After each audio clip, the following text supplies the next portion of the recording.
Un prix qui augmente, mais cette année, on retrouve quand même un petit peu d'évolution. Je ne sais pas si vous l'avez remarqué au niveau du design de ce smartphone, il y en a trop, plein. Je dis ça parce que là j'ai la version Redmi Note 4G, il y a la version 5G, il y a la version Pro, je sais même pas s'ils ont fait la version Ultra ou quoi, et je parle même pas de Poco qui nous a fait encore des trucs pareils. Ça en devient très chiant. Enfin bref, là je suis sur la version 4G et esthétiquement, faut dire que c'est réussi pour certains. En tout cas au niveau des finitions, on est sur un smartphone qui est très beau. Bien réussi, ça reste du plastique, mais on est sur l'air du temps, j'ai envie de dire. Smartphone carré, rebord droit, l'iPhone, bon, dans l'ensemble, on va pas s'en plaindre. Pour son tarif, qui tourne autour des 200 balles, tout dépend où vous l'achetez, toujours pareil, je vous aurais mis les meilleurs liens en description. On peut dire que quand on le regarde comme ça, il peut concurrencer les smartphones à 500 €, clairement. Là, sans souci. Après, j'ai la couleur verte, je crois qu'il y en a 3, et la noire, la verte comme ça et la bleue.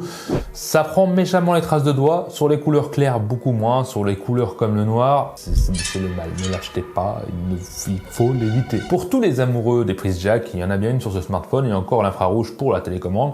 Bon, je valide, je dis bravo. Très bien Xiaomi, bon, comme d'habitude, ils sont doués pour ça. Partie avant, pour un smartphone à 200 balles, on a un écran OLED de 6,7 pouces en Full HD, qui a des couleurs magnifiques. L'écran est parfait, il n'y a rien à lui reprocher, sincèrement, surtout qu'il monte à 120 Hz. Bon, c'est pas du 120 Hz adaptatif, certes. À 200 balles, faut peut-être pas demander la lune. Donc oui, de ce côté-là, l'écran est juste magnifique. En plus, la luminosité maximum monte jusqu'à 1800 nits. C'est tout simplement bluffant. Il y a des hauts de gamme qui ne montent pas jusqu'à là. Et le petit pompon que Xiaomi a rajouté pour un smartphone entrée milieu de gamme, c'est une empreinte digitale sous l'écran. Il y en a qui vont me dire, je préférais l'empreinte sur le bouton, etc. Peut-être. Mais sous l'écran, en plus, elle est réactive. C'est quand même digne d'un smartphone haut de gamme.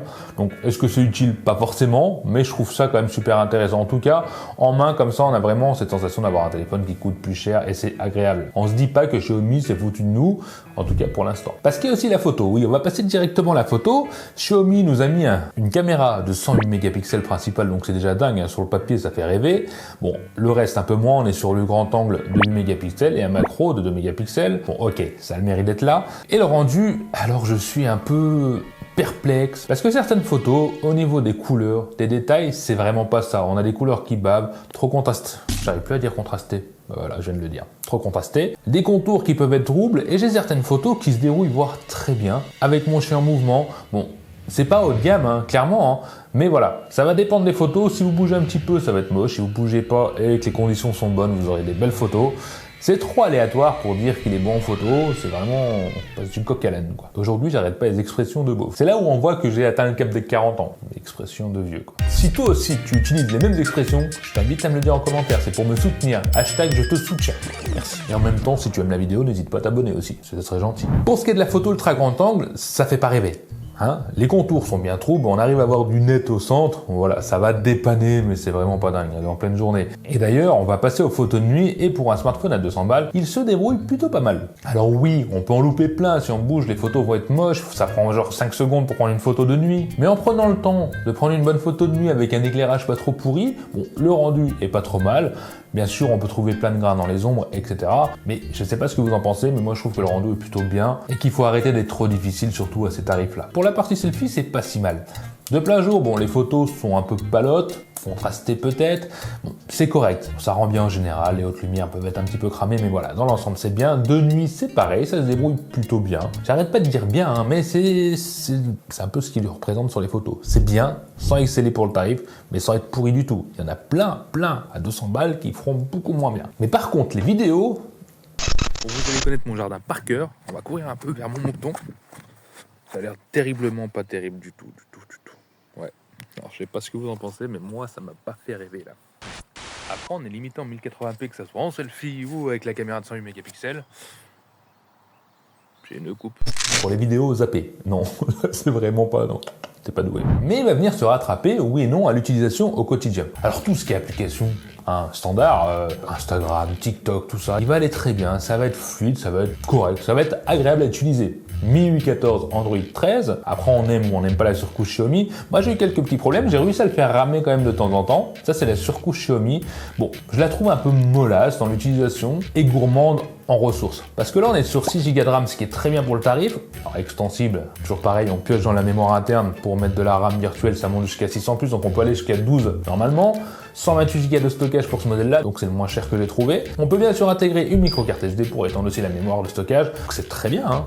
Mais voilà, j'ai quand même réussi à le faire ramer. MIUI 14, c'est pas ouf, sachant qu'on a une mise à jour jusqu'à Android 15, donc 2 ans, et une mise à jour sécurité de 4 ans. Normalement, pour le tarif, ça va être dur de demander mieux, mais il faut le savoir. Pour la partie puissance sur le processeur, on est sur le Snapdragon 685, qui va nous faire un score en tutu de 346 000 environ sur ce modèle-là. Toujours pareil, ça varie tous les jours, et honnêtement, c'est largement suffisant pour l'utilisation quotidienne. Ça fera tourner les jeux 3D, hein, pas mal d'heures, tous les jeux 3D fonctionneront. Ça sera pas forcément les graphiques au maximum pour tout, bien sûr, mais la fluidité est là avec ce bel écran. C'est très bien, surtout qu'on n'a pas de chauffe excessive.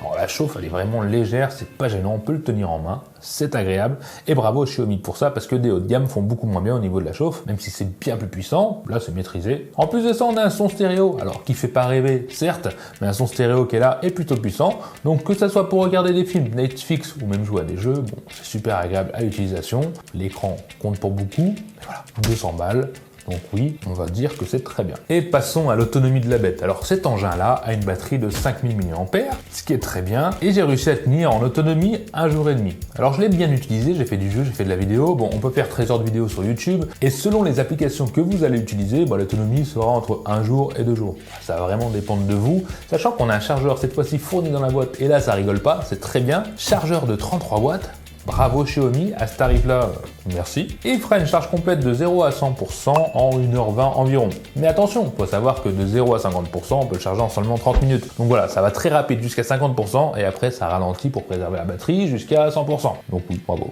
c'est très bien. Merci, et d'avoir mis le chargeur dans la boîte, c'est encore plus que très bien. Alors oui, pour 200 €, un smartphone comme ça, dur de trouver mieux. Il est loin d'être parfait, hein. Vous avez vu les photos, il y en a qui sont bien, il y en a qui sont pas bien, la vidéo, bon, voilà, ça fait pas rêver. Voilà, on est sur un smartphone entrée de gamme, mais c'est vrai que pour 200 balles, allez trouver mieux, bon courage. Alors oui, des smartphones 2023-2022, bien sûr, mais des smartphones de 2024, mieux à ce tarif-là, je crois pas que ça existe sur le marché. La question c'est, est-ce qu'il faut mieux se tourner vers un smartphone qui a des moins bonnes specs, un moins gros processeur, moins grosse caméra, j'en sais rien, ou tout ça, et qui soit peut-être plus fonctionnel? Je sais pas, dites-moi en commentaire ce que vous en pensez. Moi je suis quand même agréablement surpris par le résultat de ce smartphone, qui est, comme je vous l'ai dit, bluffant pour le tarif. Voilà. Plein de défauts, mais plein de qualités. On est sur un smartphone entrée de gamme, milieu de gamme, et on peut pas lui en demander plus, donc c'est une réussite. À voir dans 6 mois s'il réagit toujours aussi bien, s'il ne bug pas de tous les côtés, ça c'est autre chose. Et puis voilà, j'en ai fini pour aujourd'hui. Je vous dis à la prochaine Let's Q&A, et j'espère surtout que ça vous a plu. Bye!